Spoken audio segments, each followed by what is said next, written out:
All right, so today I'm going to talk from a very algebraic perspective of this whole set of in the subject, and so I'm going to start with telling you how you can view graph isomorphism as a problem in invariant theory, for example, and then I will try and tell you some of the important problems, which are going to be the null cone and the orbit closure problems, and a bit about degree bounds. And then I'm going to introduce to you two of the main cases that we're going to look at, which are going to be matrix semi-invariants and matrix invariants. Those are going to be the examples of invariant rings for which we will actually find algorithms. And then I'm just going to talk about what you can extend and what the trouble is in positive characteristic and how you might get around it. Okay? Well, I have prepared for a long talk. I do promise I will skip some of it, so don't. So don't be scared if that number doesn't climb fast enough. All right, so what is the graph isomorphism problem? It says, given two graphs, can you tell me whether they're isomorphic or not? Okay, so that's an example of two graphs. Are they isomorphic or not? Maybe some of you can see it. Okay, but are the two graphs the same?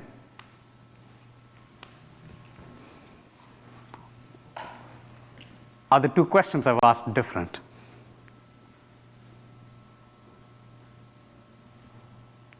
Well, I shall let you think about whether the two questions are different or not. Anyway, so what is a graph? So let me just fix a vertex set 1 to n. And what's a graph? A graph is an adjacency matrix, right? Right? This is something we all get. Now, what does it mean for two graphs to be isomorphic? It means you can permute the numbers on the vertices so that the adjacency matrix is the same. Well, what is this saying? This is saying you have an action of the symmetric group on n by n matrices, and how does it act? It acts by conjugation, base change, right? This is base change. And, by the permutation matrix. And now you're saying two graphs are isomorphic if and only if their adjacency matrices are in the same orbit. Okay? So I've taken a problem that is completely a complexity theory problem, and I've rephrased it in a problem that says are two points in the same orbit for some group action. Okay? I have not done anything non-trivial. I've only just changed language. Okay? So let me first just set up invariant theory framework in general. And the framework that you're going to start with is, let me first tell you what polynomial functions are. What is it? You have a vector space. A vector space has a standard basis, the standard basis that we all know. Then you have the coordinate functions. And a polynomial function is basically a function which is polynomial in the coordinate functions, and which you should think of as a function on the vector space, back to the real number, back to the field K. Okay? What is an invariant polynomial? To tell you what an invariant polynomial is, you must have a group action acting on your vector space. So for most of this conference, people have been using the word representation, and I want to say a representation is nothing more than just a group acting, but a group acting on a vector space, and you want to make sure your action is compatible with linearity. Okay? So most of the time when I say representation, I really mean I'm just going to say group acting, and you can interpret that as a representation if you wish. Okay? So if you have a group acting, what does it mean for a polynomial to be invariant? It means it should not be sensitive to the action of the group. Right? So your polynomial should not be sensitive to the action of the group, so it should be constant on orbits. Okay? So that's how you write it. You say the function should not be able to distinguish between a point and what happens when the group acts on the point. Okay? No matter what the group element is and what it is. Okay? And the invariant ring it's the subring of polynomial functions which are invariant. Okay? This is clear? Okay. And this happens to be a graded subring of the polynomial ring. Okay. So I'm going to try and tell you one way of giving an algorithm for graph isomorphism, which is, first, remember that two graphs are isomorphic if and only if their adjacency matrices are in the same orbit, right? So what if I provide for you an invariant polynomial which takes different values on the first adjacency matrix and the second one? this would mean the two graphs are not isomorphic. Does that make sense? Okay. And so here's an important result is that if you have a finite group action, then you can distinguish any two orbits with an invariant polynomial. Okay? So here it would be an algorithm for graph isomorphism would be just find a bunch of fundamental invariants, as we said in Harmstock, and just test them all. Okay? And we know that invariant rings are finitely generated, so you actually have a finite set of fundamental invariants. You can test them all. But what is the problem? From what Ankit tells me, it's actually not even many. It's just that one of them is very hard to compute. Yeah, at least one is very hard to compute. So, well, that is an algorithm, but of course, how good an algorithm it is will depend upon how easily you can compute these fundamental invariants. Okay? All right. So somehow, in this case, we could distinguish orbits with invariant polynomials, right? And this is somehow not always the case, and I want to bring an example, and it's going to be a very simple example. It's going to be C star acting on the two-dimensional vector space by scaling, but it's going to scale in a slightly funny way. It's going to scale the first vector by just t, and the second vector by t inverse. Okay? And this is not too hard to see. I am giving you a picture of the orbits. Okay? So if you kind of stare at this action a little bit, you will notice that if you multiply the coordinates, that's kind of invariant under the action. Right? So that means your orbits look like x, y equal to k. And you should notice this is for k not equal to 0. And when k equal to 0, you actually have three different orbits. You have the orbit of, let's say, 1, 0, which would be the x-axis minus the origin. You would have the orbit of 0, 1, which would be the y-axis minus the origin. And you would have the origin itself as an orbit. Okay? Can invariant polynomials distinguish between orbits? And if you sort of saw through the many talks, there was a reason they might not be able to, and the word is orbit closure, right? So the invariant ring in this case is just generated by this polynomial x times y, and it cannot distinguish the three orbits, which is the x-axis minus the origin, the y-axis minus the origin, and the origin. Why? Because their closures intersect. And this is not even something to do with polynomial. It's just like if you have a continuous invariant function, if it's constant on an orbit, it will be constant on the closure.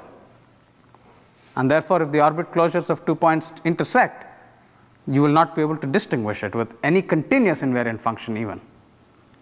Okay? But the magic is somehow that if you just look at polynomial invariants, this is enough to distinguish orbit closure. Okay? And we will sort of get to that.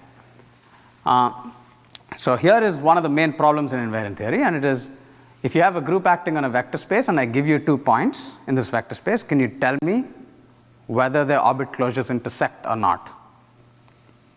Okay? And this has two perspectives, right? There's a mathematical perspective to it and there's an algorithmic perspective to it. And of course, the theorem that we did see in Harm's talk, and it sort of saw in several talks in between, for example, in Mateus's talk, that you can sort of get at orbit closures by using invariant polynomials. If G is reductive. Yes, that's going to be it's going to be the next point. Okay? So what I sort of gave you as an example, in the example was I told you that if the orbit closures do intersect, then invariant polynomials will not be able to distinguish them. But what I'm trying to claim is the converse is also true. That if they do not intersect, then you will be able to find an invariant polynomial that distinguishes them. Okay? And this requires, as we've been pointed to, that it requires the group to be reductive. And while we shall not bother with what the real definition of reductive is, let me just give you a list of groups that are all kind of reductive. GLN, SLN, the symplectic group, the orthogonal group, tori, finite groups. You can take direct products of these in whatever way you want, and they will all be reductive. Okay? In particular, C star is a reductive group in more than one way. It is a torus, it is also GL1.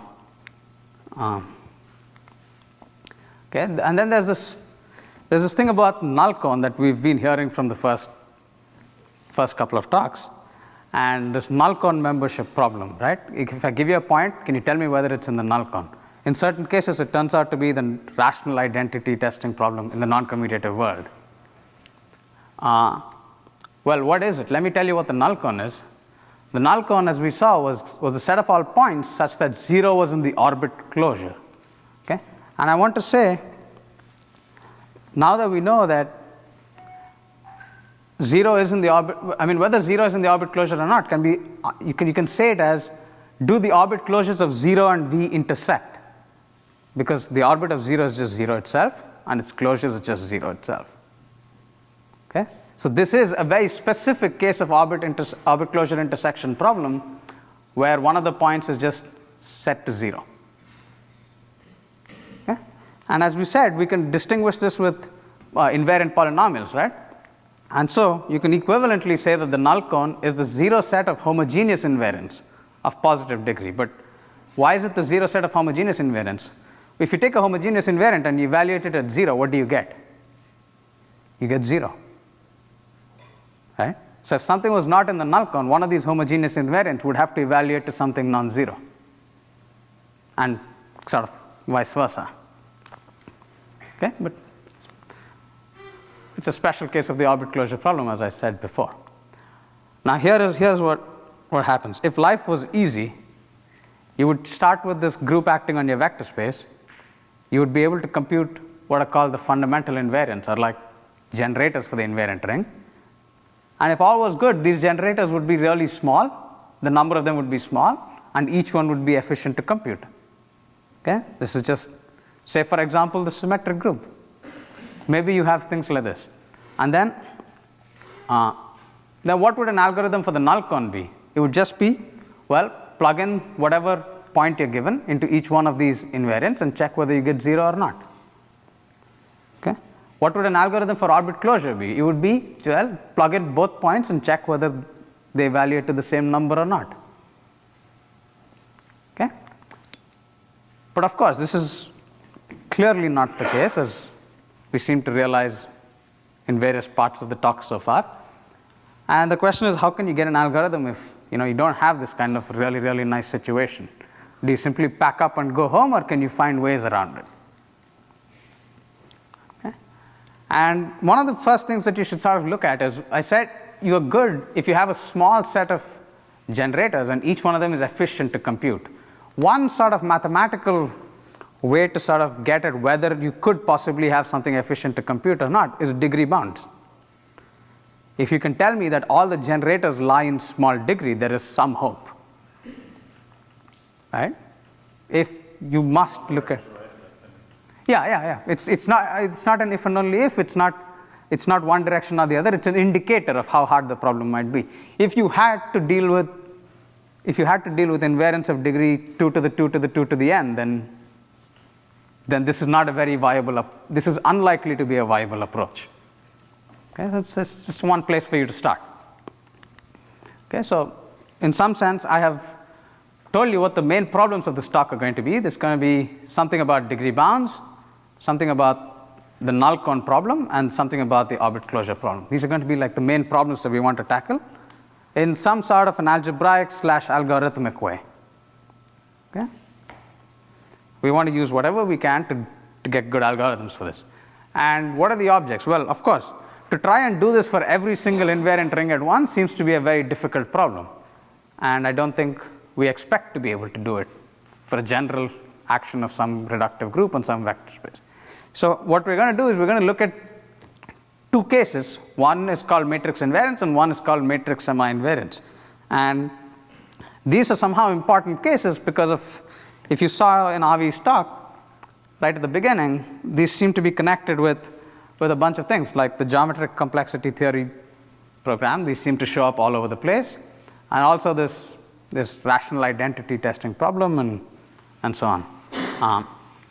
But anyway, so now I'll sort of try and tell you what these particular situations are. And of course, once you get it for these situations, you can generalize to a lot of things like quivers and so on. Okay, and there's potential for seeing what you might need to extend these methods. So I'm going to start with matrix semi-invariants, and you should probably ignore the word semi for now. That is just, in my view, that is currently just to distinguish it from matrix invariants. But there's a good reason for that, and we will get to it later. Okay, so for an invariant ring, you need a group acting on a vector space. The group is going to be SLN cross SLN, and it's going to act on the vector space, which is going to be m tuples of n by n matrices. Okay? And how's it going to act? It's the left-right action that we've been seeing all the time. Correct? Now, does everybody see that the determinant of the first matrix is an invariant polynomial?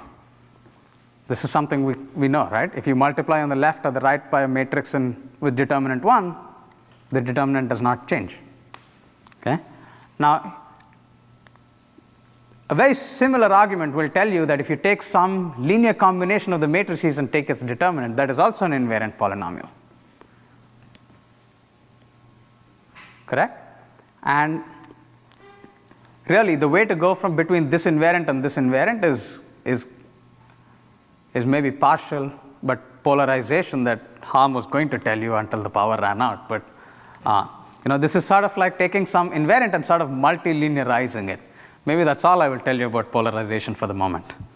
But you can imagine how you take an invariant when you had just one matrix, and you get a bunch of invariants where you had several matrices. Okay. What's happening? Are these all the invariants?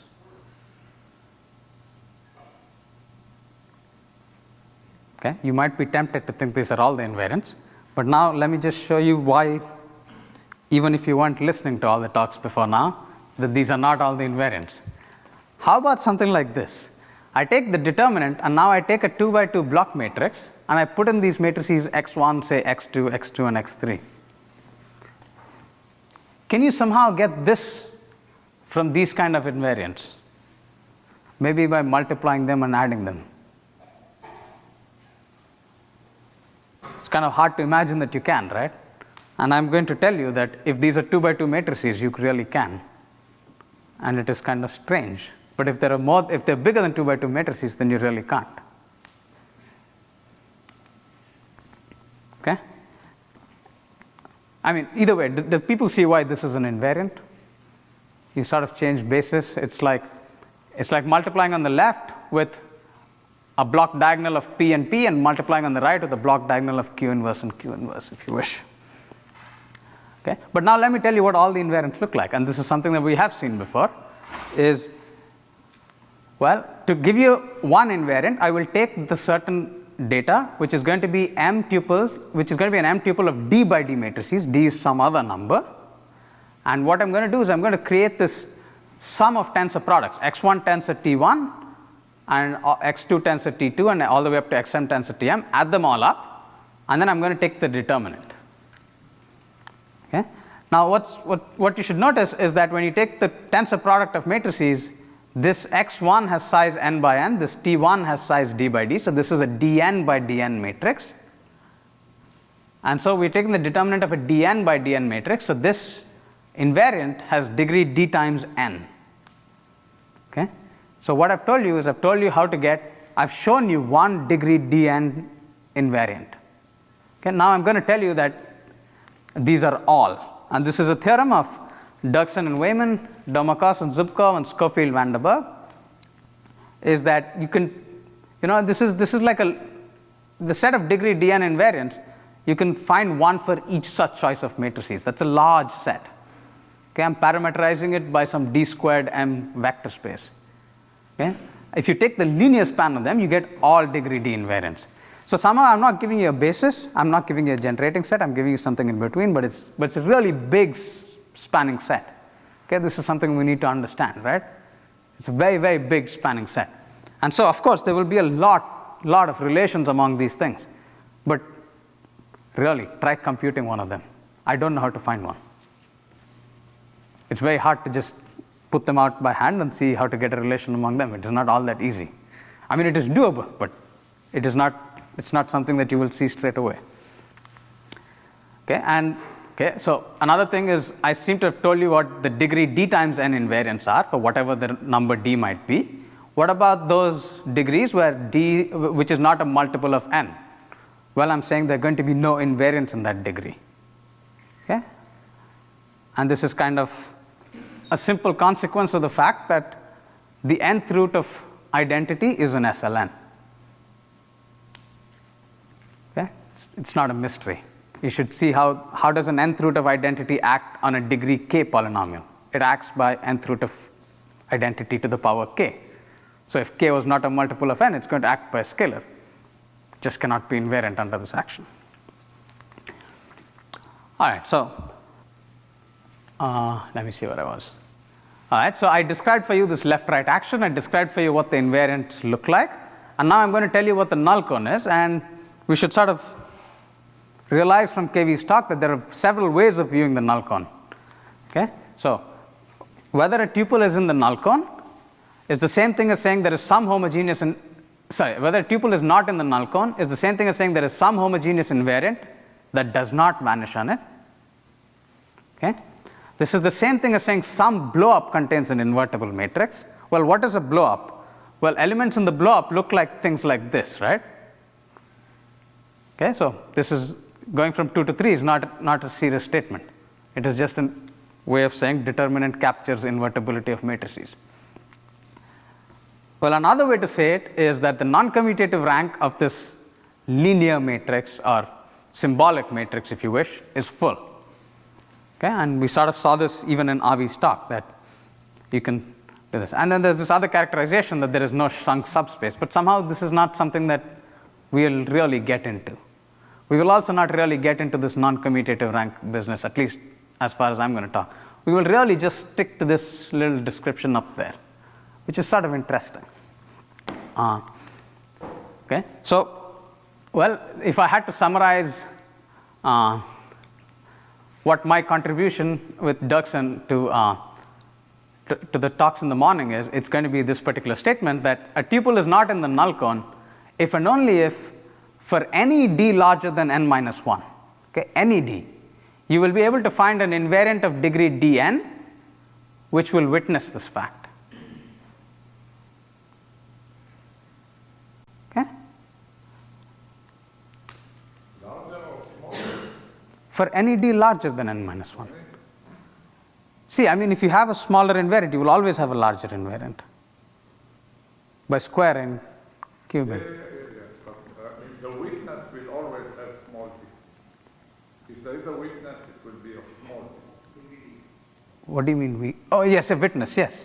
There will always be a witness of degree d for any d which is larger than or equal to n minus 1. So in particular, if you wish, for algorithmic purposes, well, you have a witness of size n minus 1.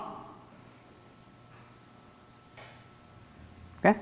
But it is actually, we actually need something slightly, we need this slightly stronger statement for our closure, and I might point it out. Okay? And okay, so equivalently, what does it mean for such an invariant to be non-zero? It's saying that there's an invertible matrix in the dth blow-up. Okay? It's not another statement. And I'm saying the IQS algorithm that was presented to you in the morning is really a constructive version of the above result. What they're telling you is, if I give you a bunch of matrices and it's not in the null cone, they will find for you some matrix of the form A1 tensor T1 plus A2 tensor T2 all the way up to AM tensor Tm, which is invertible. Okay? And what's more, the sizes of these TIs, right? They're happy. They'll tell you whatever d greater than n minus 1, they will find one for you in that. About what Avi was doing, I think it's just the order of the quantifier which is wrong. If it's that for every d at least n minus 1, you have an equivalence. Yes, yes. That's not what is.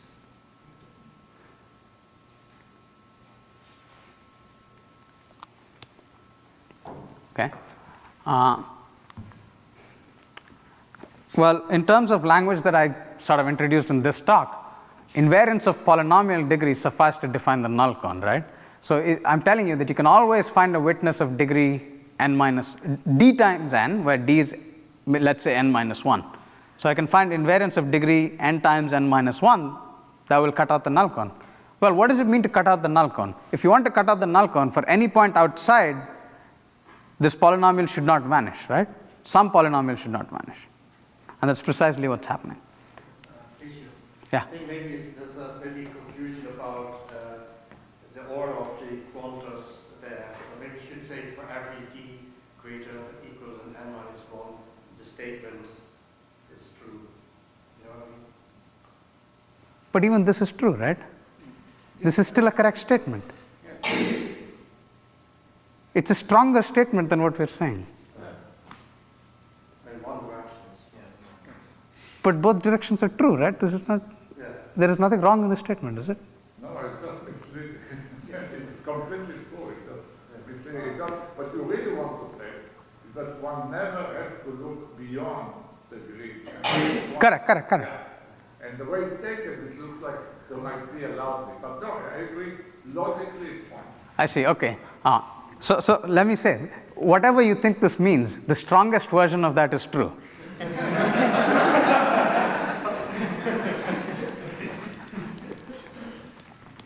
Okay, so in some sense, it's enough to look at degree n times n minus 1 invariance, and that will define the null cone.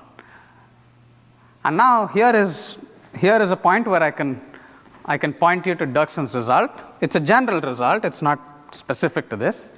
And the way I'm going to state it is he's going to tell you that the degree bound in generators is less equal 3/8 times r times the bound on the null cone squared. Okay? And this r is going to be the dimension of the invariant ring, which I'm going to tell you is smaller than the dimension of the vector space that the group is acting on. Okay? So it's not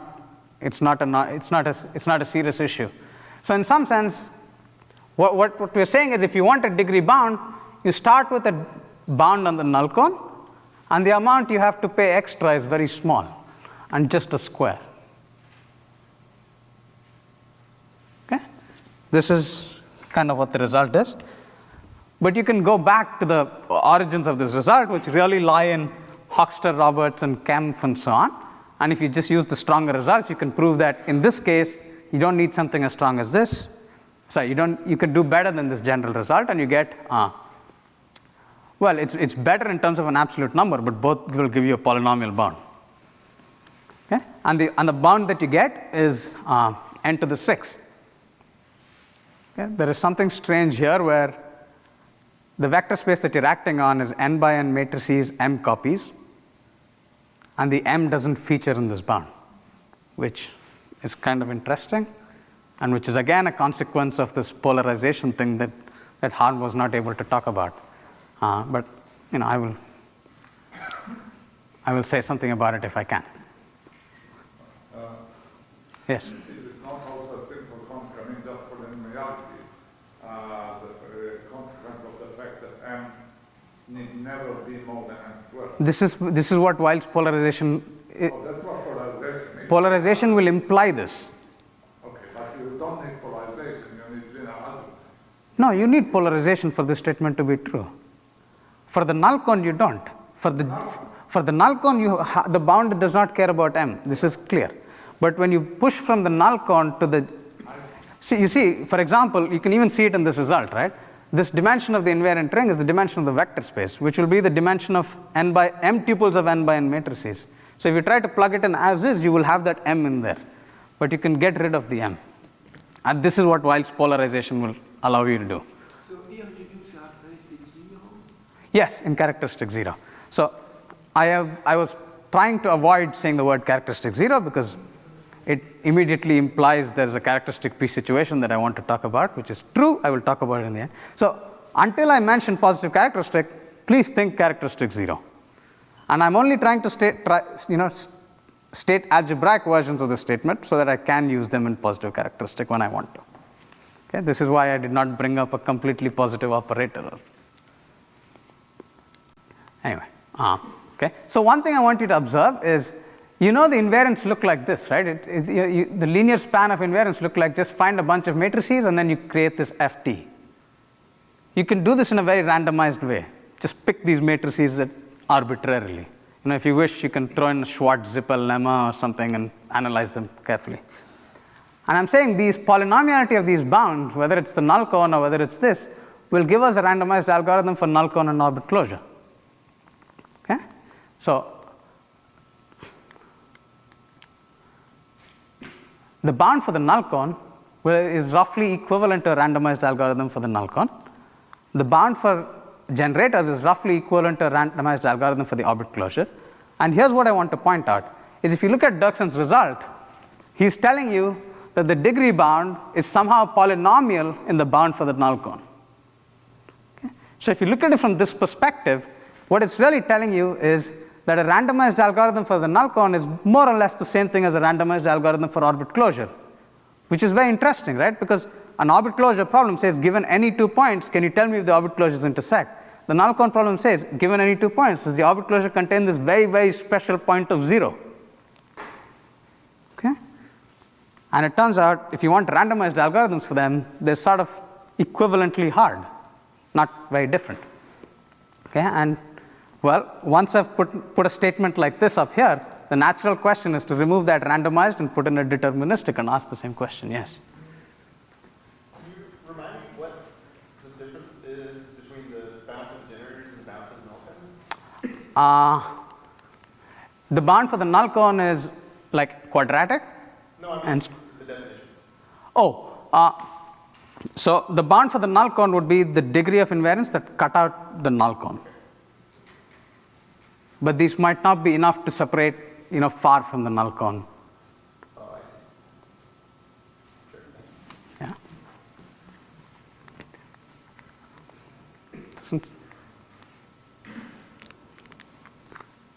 All right. So as I said, the natural thing to do is to replace the word randomized with deterministic and kind of ask the same question, right?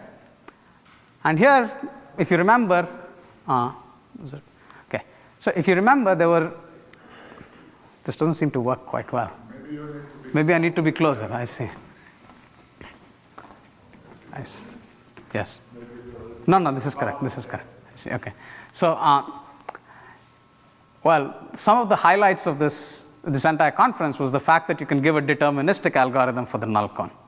Okay, and Avi phrased this as 6 equivalent problems. Okay? Anyway, so there is of course the analytic algorithm that these people introduced, and I don't want to say too many names now. And then there's the algebraic algorithm that you saw some sketches of in the morning. And they give the deterministic algorithm. So the natural question is, of course, to ask, can you give me a deterministic algorithm for orbit closure? Okay? And at this point, you might be tempted to think that these two problems might really just not be all that different. You might be tempted to think that they're of equal difficulty. But let me point out one thing. And this is part of the reason why I started with graph isomorphism. For graph isomorphism, the group was the symmetric group, and it was acting on matrices by conjugation. What is the null cone problem there? Well, what is the null cone for a finite group action? It is just 0. So determining whether something is in the null cone for that action is a trivial problem. What is the orbit closure problem there? Well, it's a finite group. So orbit closure is the same thing as asking whether 2 points are in the same orbit. This is at least as hard as the graph isomorphism problem. Whether you believe that has a polynomial time algorithm or not is a different story, but you should, at the very least, give me that it's a much harder problem than determining whether a point is 0 or not. Okay? So in that sense, the fact that a randomized algorithm for the null cone is more or less the fact that a randomized algorithm for orbit closure is a great story to know, even though the deterministic ones are slightly harder. Okay? So, well, is there a deterministic algorithm for matrix semi-invariants? And somehow to do this, or at least approach this, I have to get into the other story, which is of matrix invariants. This is a story that's been around for 40 years now, but not been looked at from an algorithmic perspective all that much. Okay? Well, I mean, it's not been looked at from an algorithmic perspective for 40 years, but it's been more recent that we want to look at from an algorithmic perspective. Okay? And it's a very similar situation where the group is GLN now instead of an SLN cross SLN. The vector space is still the same. It's M tuples of matrices. And the action is you just sort of conjugate each matrix. Okay, that's great. Now I'm, again, like what I did for the left-right action, I sort of just told you what some of the invariants are and then gave you a general description. I will do the same thing. Trace of a matrix is invariant under conjugation. This is something we learn in linear algebra. Well, what if I take a product of three matrices, x1, x2, x3, and then take its trace? This is also invariant because when you conjugate, the g's and the g inverses in between will cancel out and it will look like just one big conjugation. Well, I can also take x1, x3, x2 and take its trace, and these two guys will be different. Even though they have 1x1, 1x2, and 1x3 in each one of them, the way I multiply them is very important. They will be different. Okay? And I will tell you, this is how all the invariants sort of look. So I'm going to take a word, which is just going to be like a string of letters, and each letter is going to be between 1 and m because of the number of matrices. I will construct the corresponding monomial, or word if you wish to say, as just multiplying the corresponding matrices, and then I will take a trace. And this is an invariant polynomial. What is the degree of this invariant polynomial? Well, it's the length of the word, right? Here you go, it's a degree k. And this is the result of Procesi, or so I thought, until it was pointed out to me that it was proved a couple of years earlier by Sibirsky, probably independently, that these form a generating set of invariants. Okay? Once again, it's an infinite set of generators that I've given to you, as is. And then it turns out that the work of Razmuslov, which was a little earlier than Procesi, but in a different context, I suppose, tells you that it's enough to take words of length less equal n squared. Okay? I mean, it's kind of interesting, right? If you take a trace of a word that's really long, somehow you can take traces of smaller words, multiply them, and add them up to get this long, bigger trace. How do you do this? Try doing this by hand. This is a very difficult, this is a very strange identity that those just seem to hold. Okay, but in our language, what does this mean? It means that there's a degree bound of n squared. I gave you a set of generators, each one of which has degree less than or equal to n squared, so I gave you a degree bound of n squared. This is kind of a classical result now. But then the thing to point out is how many words of length less than or equal to n squared do you have? This is a massive number. It's m to the n squared, at least. Right? It's a very, very large number of generators.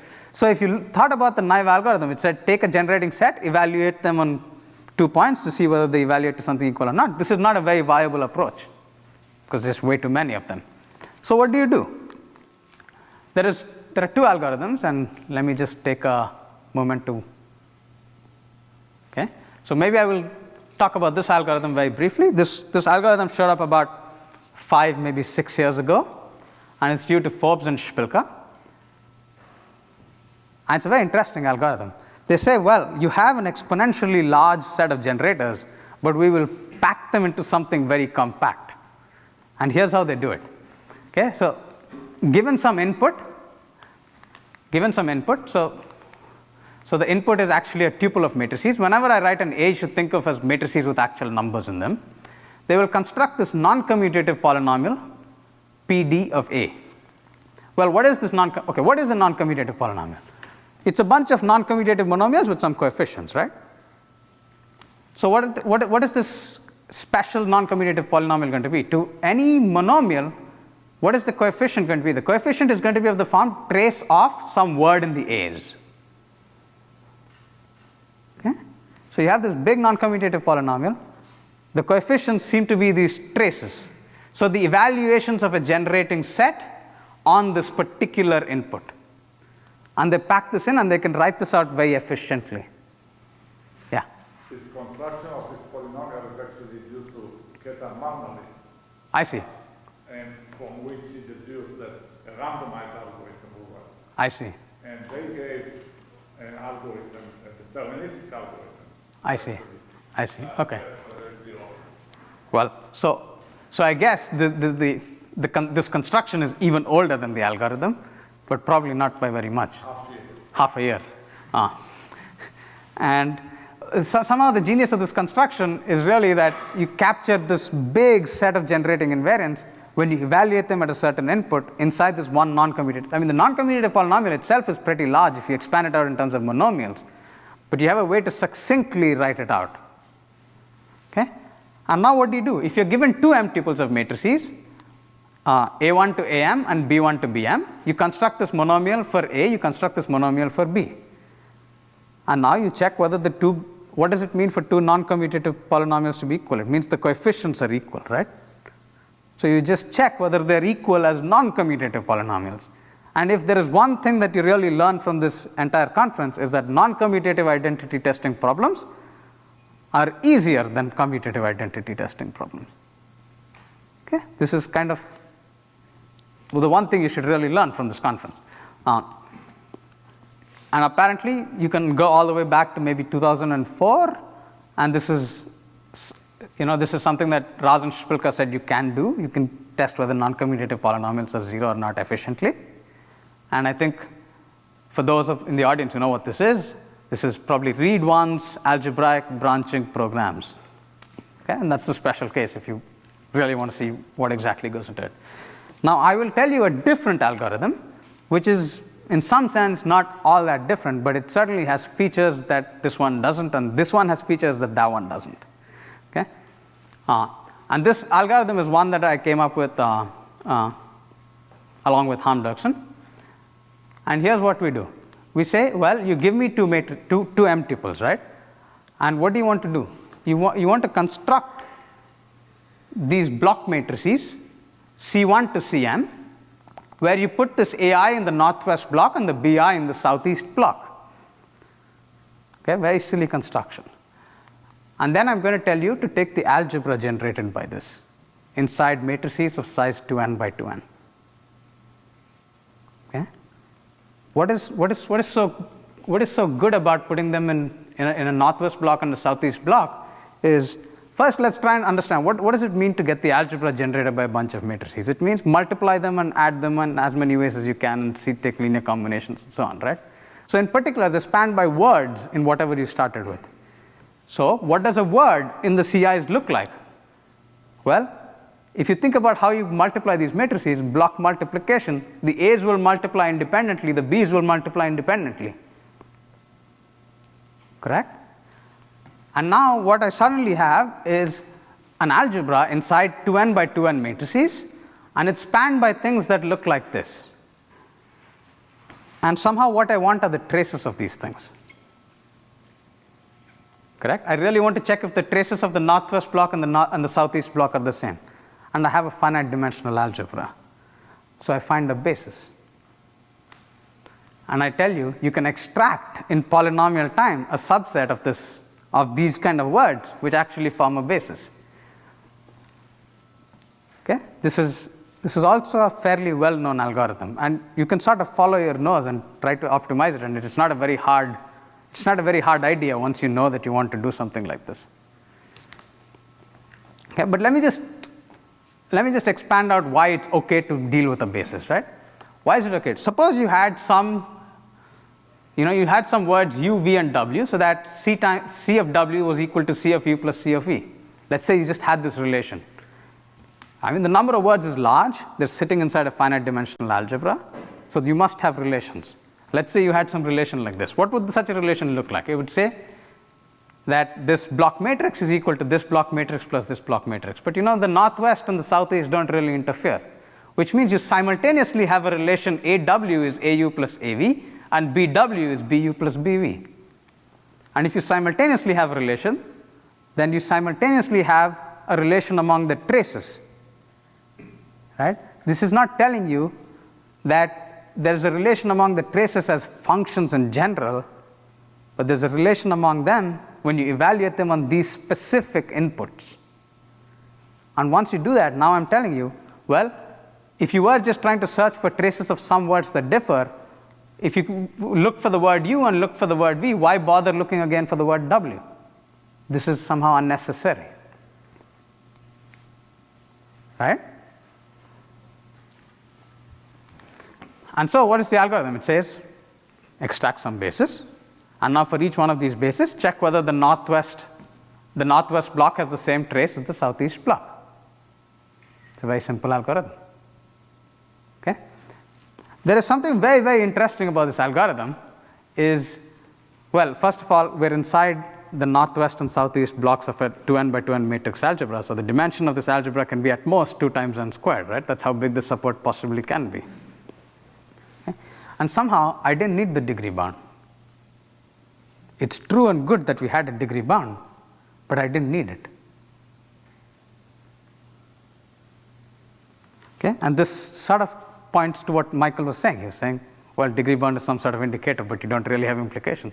I don't need a degree bound. You don't need it, but does it imply a degree bound? It doesn't. You see, it doesn't imply a degree bound, but it implies something very interesting. It implies that invariance of degree n to the 1.5, I mean, and this requires a little more analysis than just this naive one. Okay? Invariance of degree 2 times n to the 1.5 will separate them, or enough to separate orbit closures. Okay? And the degree bound you had was only n squared, right? So in some sense, you actually might not need all the generating invariants to separate orbit closures.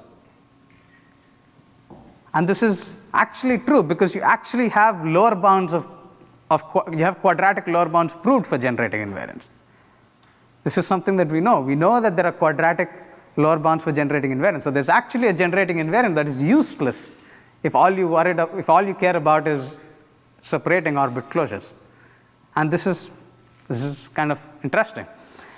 But here's something that I want to point out, and this is. Sorry, you said that this algorithm also works with the null con, right? So Yes.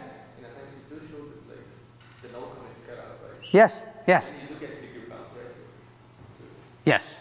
No, actually it doesn't. Let me think. Yes, you're correct. But in a convoluted way, not a direct way. Yes, you get the degree bounds because of a result like Derksen, or the origins of it. Okay, but here's something that I want to point out is when Gabor and KV and Jimmy they came up with this algorithm with blow-ups and regularity and so on, they float this idea in their paper where they say it's kind of, their initial paper which gave like a factorial bound, they kind of float this idea and they say, we're excited about this because there's an algorithm giving an invariant theory result. Okay? But by the end of it, it happened that you really needed an invariant theory result to get the algorithm to work. But here is a case where the algorithm actually gives you an algebraic result. Okay? This is something that people did not know before.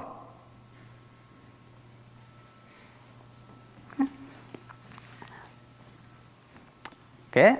Well, I did the case of matrix invariance. Now I still have to go back to the original case and tell you how to do semi-invariants. Okay? So I'm back to the left-right action, and I just have a slide that reminds you of everything, because we've all forgotten about it in the past 20 minutes. Okay, so the left-right action is you have an SLN plus SLN. It's acting one on the left, one on the right. What do the invariants look like? They look like you take x1 tensor T1, sum it all the way up to xm tensor T1, and take determinant.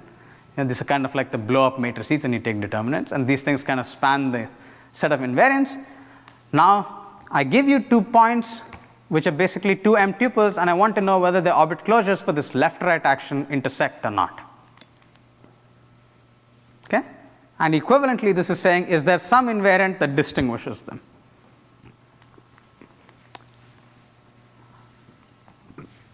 The first case is maybe one of them is in the null con.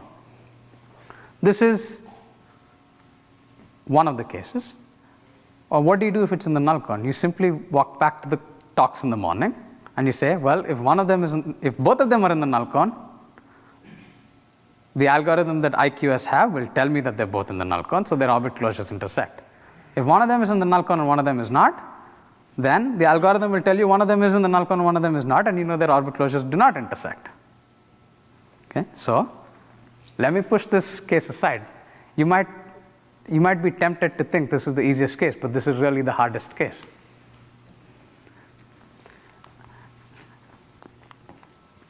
So now I'm just going to assume that you have 2 points that are not in the null con. Okay? Let me take this very, very special case. Let me say this first set of matrices A1 to AM look in such a way that the first matrix is actually just identity. It's a very special case. Okay? Now I'm saying there are two things that are going to happen. Either the determinant of the first matrix in B is 1, or there are orbit closures that don't intersect. Why? If the determinant is not 1, then that is one polynomial, one invariant polynomial that distinguishes these two things. Correct? So then you would already be done. So if this is not the case, that basically means if the determinant is 1, then you have to work a little harder. So what do? You say, use the action of SLN cross SLN to make your first matrix into identity. Why can you do this? Well, it's very simple. Just take P to be identity and Q to be B1. Determinant of B1 is 1, so it is an SLN, for example. All right. So now what do I have? I replace this B with this point, which I've gotten by acting with this SLN cross SLN, and now I suddenly have a tuple of matrices where even this one, the first matrix, is identity. Okay? Now the claim is you're down to the previous case. And what do I mean by the previous case? I mean you're down to the case of matrix invariance. And this is sort of a very subtle point. All I'm saying is, if you forget about the first matrix, A2 to AM and B2 tilde to BM tilde, you just have to check whether these are in the same, whether the orbit closures of these intersect for the simultaneous conjugation action. Okay? It's kind of a subtle point, but let me point out one thing. What if I ask the simpler question? For the moment, just forget closure. What if I ask the question, is A and B tilde in the same orbit? Okay? If they were in the same orbit, whatever was going to send this to this would have to fix the identity, right? So if you're going to multiply by some matrix on the left and some matrix on the right to keep the identity to the identity, well, this matrix has to be the inverse of the matrix on the left. So you really just you only have conjugation action to play with. Okay? So the same statement, if I did not put closures in here, and I said A and B tilde are in the same orbit if and only for left-right action, if and only if the truncated ones are in the same orbit for the simultaneous conjugation action, this is a simple statement. The fact that it works for closures is something slightly more non-trivial, but you can just put it on pen and paper and you will see.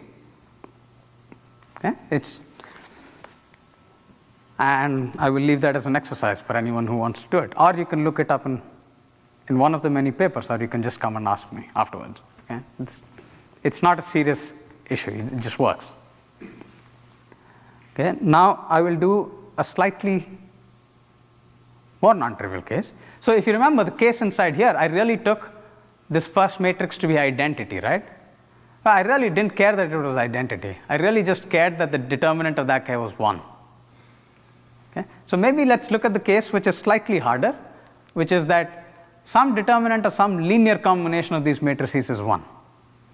Okay? And you say, well, is this really that much harder? And the answer is no, it's not really that much harder. Because what you can do is, you can think of this commuting action of GLM, which is really acting on like the places of the matrices. Okay? A GLM acts on m tuples of numbers. It acts on m tuples of matrices by exactly the same formula.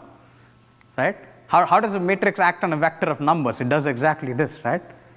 Now just do it, but put the matrices in there. And this is a nice and beautiful action. And if you look at it from the perspective of tensors, you can think of m tuples of n by n matrices as n by n matrices tensored with km. This GLM is just the action on the other kn. Okay, anyway, so if you use one of this GLM action on both inputs A and B, you might as well assume that the first matrix is identity. You can do this. Correct? And if you kind of twist by this action, you're back in the previous case where the first matrix is identity. This is very similar to how KV said, let's start with A1 matrix instead of some linear combination in there. Okay? So what is the upshot of this? The upshot of this is, if something was in the null cone, if it's good, I know how to do it. Otherwise, maybe I look for an invertible matrix in the span of these A1 to AMs, and I still know how to do it. Okay?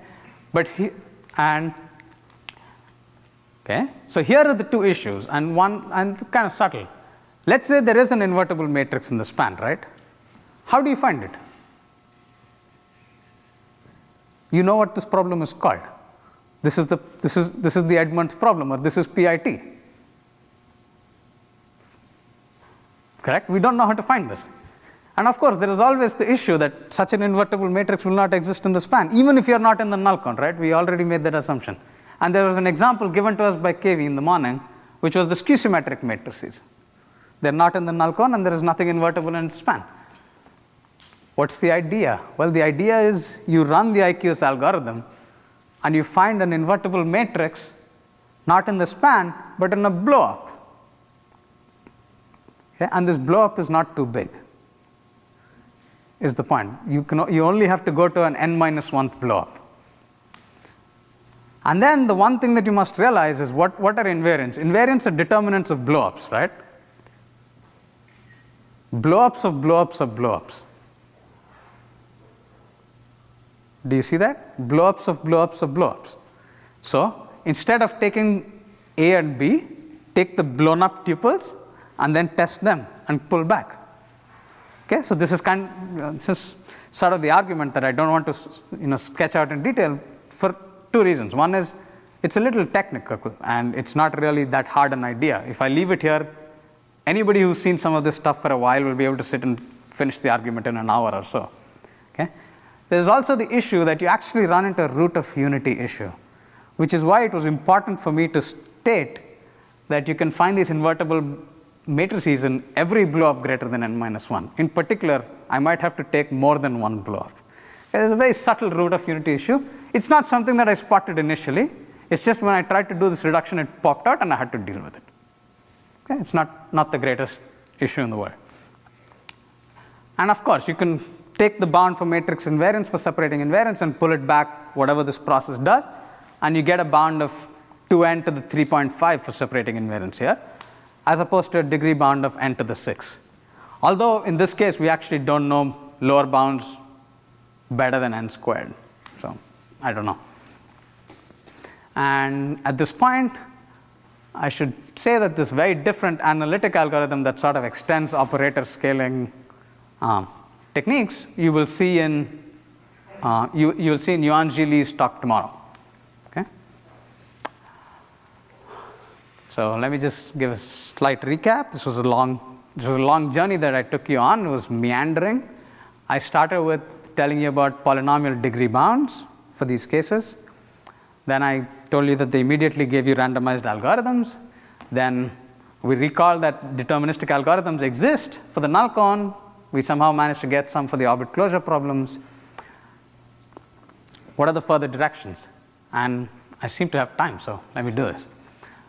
There are two immediate further directions. One is you can generalize this in the direction of Quivers.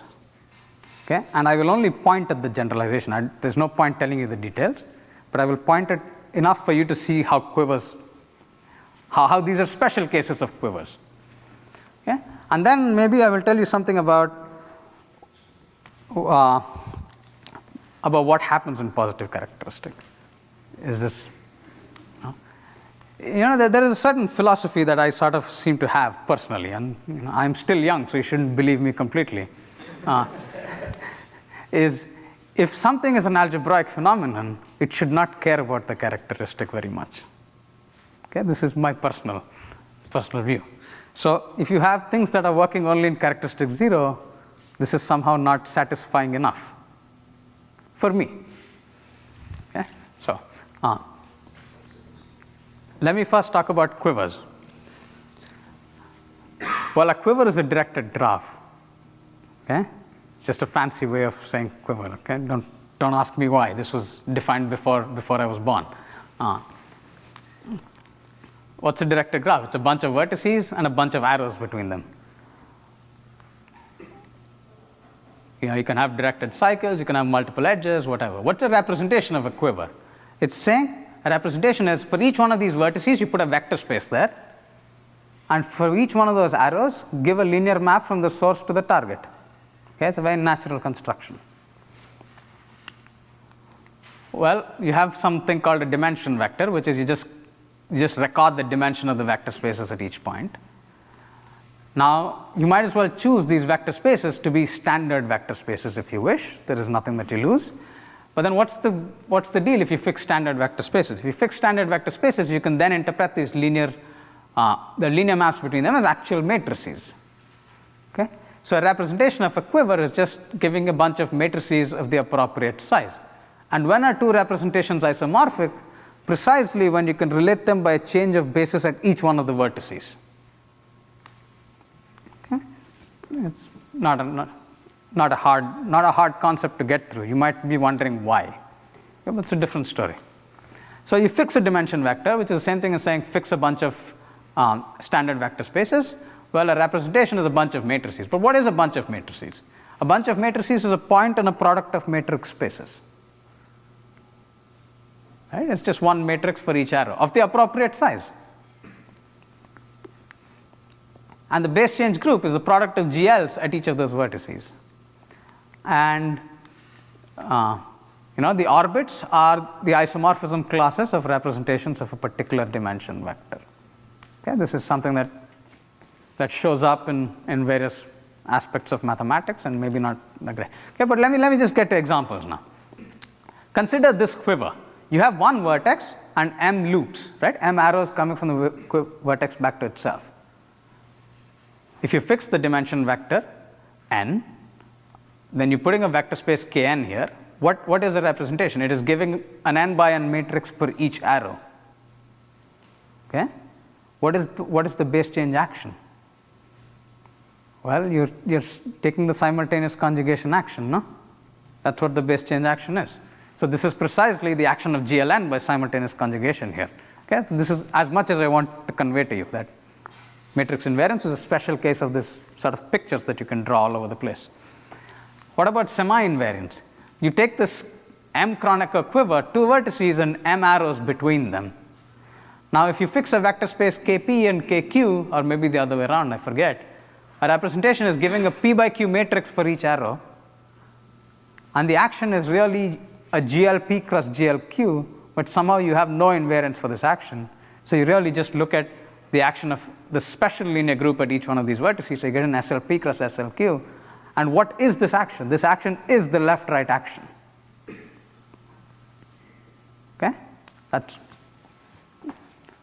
In fact, this is a question that nobody seems to have asked, is somehow for the left-right action, we seem to just take SLN cross SLN acting on m tuples of n by n matrices. Why are we taking both to be n? Why don't we take SLP cross SLQ acting on p by q matrices? It's a natural question to ask. And the answer is that it's actually not much harder, because we know how to reduce from this case to that case. Okay? It's a general way to reduce from any quiver to that case, and that's kind of the point.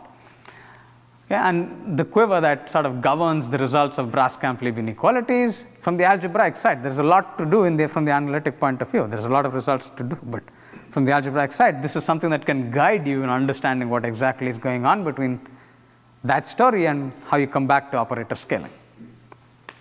Okay? Great. So now this brings me to the positive characteristic part of this, and I am going to do a slightly different thing. I'm not going to define anything very seriously. I'm just going to point at problems, at what the potential kind of problems happen in positive characteristic with examples. Okay? And these are examples that are very concrete, and you should be able to see them. Okay? What is the first problem? Of course, that you cannot adapt analytic algorithms into positive characteristic. You just cannot do this. Or maybe you can, and I would be really, really glad to see something like this happen. Okay? If someone can tell me the analog of Kempf-Ness in positive characteristic, that would be, there would not be a happier day in my life. Okay? So there are some more just algebraic problems. The description of invariance is harder to get, and this is something I will show you with an example. The representation theory is more complicated. Again, something I will hint at. And commutative algebra statements do not always go through, something I will not actually tell you. But I will point you at which statements are hard to go through. All right. So the first thing that I said was the description of invariance is hard to get. So let me do the matrix invariance case, and let's see exactly where this description of traces of words breaks down. It's great. So in fact, I will just take one matrix. Not even several matrices, just one matrix. So the invariance should have been trace of A squared, trace of A cube, and so on, right? But let's look at this construction. the characteristic polynomial. I might have written it in a slightly funny way. There's a plus instead of a minus, but who cares? You write it out, and you get the coefficients of this t to the I. These are what I'm going to call coefficients of the characteristic polynomial. And something that you should all recognize is that sigma 1 is just the trace. You should also recognize that sigma n is the determinant. Correct? And then there are a bunch of things in between. But I will tell you this one relation. Sigma 2 is 1/2 of trace of a squared minus trace of a squared. Okay, just watch that they bracketed slightly differently. It's kind of important. Well, this sigma 2 is also an invariant polynomial, no? It's a polynomial and it's invariant. But what happens in positive characteristic? You can't write it in terms of the traces. And why? It's a very simple reason for why you can't do it, because you have a 2 in the denominator. If you were in characteristic 2, you could not do this. So then it means the traces description is missing some invariant. So what are these additional invariants and how do you get them? This is in general a very hard problem. But in this specific case, it's a result of Duncan that if you look at these characteristic coefficients instead of traces, these will actually give you all the invariants. Okay? And this is a very highly non-trivial theorem. And there's a solid amount of representation theory that goes in behind this. I mean, I think there are more, there's maybe some other proofs of this statement, maybe some due to Procesi and Concini and so on, but I really like this particular approach to this. Okay, so then I will ask you, well, how does one in general get a description of the invariance, right? And in characteristic 0, this is Weil's polarization and restitution method. And it's not really important what the method is, but there's a general philosophy that linearizing things makes things much easier. Like what is calculus, right? Calculus is saying you have all these complicated smooth functions. We will look at the derivative, which is a linear map. So you take some complicated thing and you want to look at it locally and it becomes linear. Well, you can do the same thing and you sort of say, if you want to understand all the invariants, look for maybe not linear, but multilinear invariants. Okay? Whatever that means. And you can use this method, and multilinear invariance is easy to get your handle on if you understand the representation theory well, because you don't have to take symmetric powers and so on, you just have to take invariants for a certain representation. But this, of course, does not work in positive characteristic. And this is exactly why, because what does it give you? It gives you the description in terms of traces for the matrix invariance. So this is a method that is designed in such a way that it will certainly work in characteristic 0, but it's also designed in such a way that it almost always will fail in positive characteristic. And it's not easy to catch on to when it works. Okay, this is a real issue. Okay, and now I will talk about the representation theory a bit. Somehow there was this, you saw in Peter's talk and Harm's talk, and they said you take a representation of a finite group or some reductive group or something, and you can break it up into a direct sum of irreducibles, right? Not true in positive characteristic. Very simple example. I mean, how did they do this for in the characteristic 0 situation? And Peter sort of hinted at this. You sort of take this averaging operator. You want something to be invariant under the group, so you just average it. You can't average if you can't divide by the size of the group. This is exactly the issue. And so I will take the cyclic group in characteristic P, and I will give you a very simple representation. It's a two-dimensional representation. So to tell you how a certain element acts, I have to tell you what the left multiplying matrix is. And the multiplying matrix looks like 1, 1, n. If you want to see the action of a to the n. Great. First of all, this is only a representation if you're in characteristic P. Otherwise, it's not a representation of the cyclic group. I also had this example. You had the example for the real numbers. Exactly. Exactly. Yes, this example is exactly the same example. The difference being this group is still reductive, whereas the real numbers is not reductive in the sense of the word. That's the important part. Okay, so what is it? You see that there's a one-dimensional, the first vector spans like a one-dimensional space that's stable under this action, but you cannot break it up. You cannot find a complementary representation. This is just a sad phenomenon. You cannot diagonalize these matrices in any non-trivial way. Jordan form, they're already in Jordan form more or less. Okay? So this is the thing. In characteristic 0, this word reductive that you kept hearing is the same thing as this other word called linearly reductive, which is another fancy way of saying every representation breaks into a direct sum of irreducibles. But this is just so not true in positive characteristic. Even GLN does not have this property. Okay? Even GLN does not have this property. So you are really struggling. You build a theory for 100 years, and suddenly you say, okay, you want to look in characteristic P. Well, the roots of the theory don't work, so you have to go back and root out where all it doesn't work and fix it all the way. And then you can't. Not always. Okay? And then this is the commutative algebra part of it that sort of bothers you, is that invariant rings for linearly reductive groups are Cohen-Macaulay, but then as we see, even GLN, SLN cross SLN, they're not linearly reductive. So it's not true that invariant rings are Cohen-Macaulay. So whatever method that you get this kind of general bound that comes from I sort of mentioned these things when I talked about this bound, you don't really get it always. The method just does not go through. Okay, not without additional something. Okay, and so this is what I was saying. This just general bound that you have just doesn't work. So Derksen's result also does not work because it relies on Hochster and Roberts. But there's something very interesting, that the bound on the null cone for semi-invariants, it did not care. It just worked in every characteristic. You see, something that you saw in Gabor and KV's talk, they were talking about finite fields all the time. This is something that works in every characteristic. Okay, so I won't say finite fields, I will say take an infinite field, or take an algebraically closed field of characteristic P. This bound just works. And somehow the description for matrix semi-invariants is independent of characteristic. Determinants somehow seem to capture all of them, whatever characteristic you are. And there are good reasons for why this happens. And really the core of what allows you to go from results in characteristic 0 to characteristic P is this theory of good filtrations. Okay, I feel like this is a very poor choice of the word, good, that for some reason they decided to not call it anything other than good. But what is a good filtration? A good filtration is, so in characteristic 0 at least, or at least maybe Peter at some point hinted that representations are indexed by these tableaux. Right? So there are many constructions of the irreducible representations of GLN, and they're kind of all equivalent in characteristic 0. But I will take one particular construction, and the construction I will take is this construction by semi-standard Young tableau. Okay? There's a description in which you can use semi-standard Young tableau to get representations of GLN.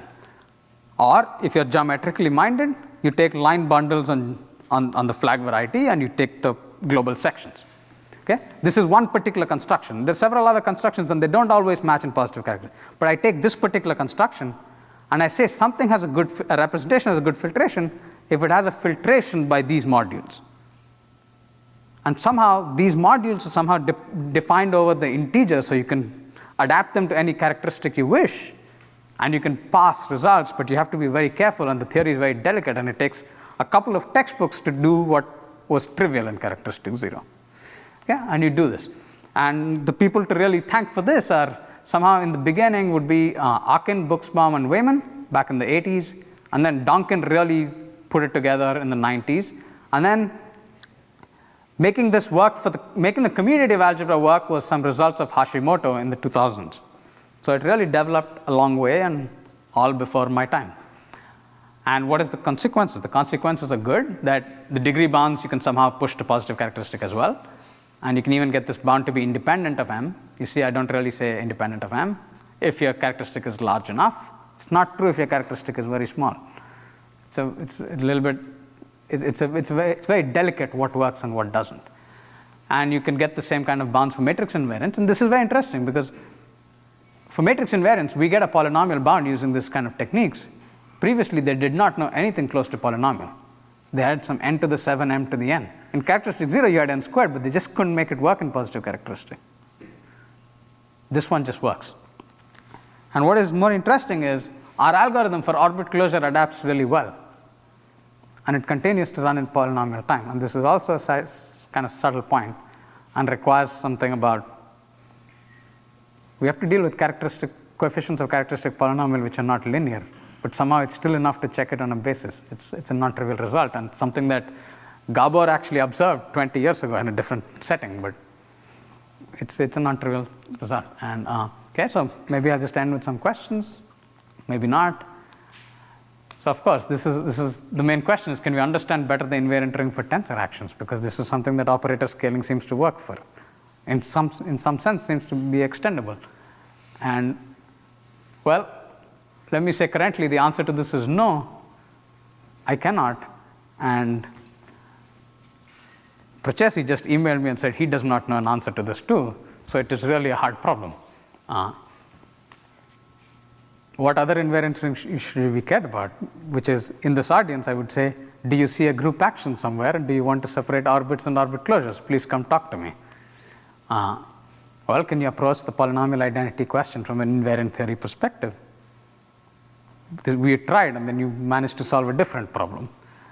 And then, of course, there is this nagging question, is the orbit closure problem actually harder than the null cone problem? And I think it should be, but how do you prove something like this? Okay, so maybe I'll stop here. Thank you.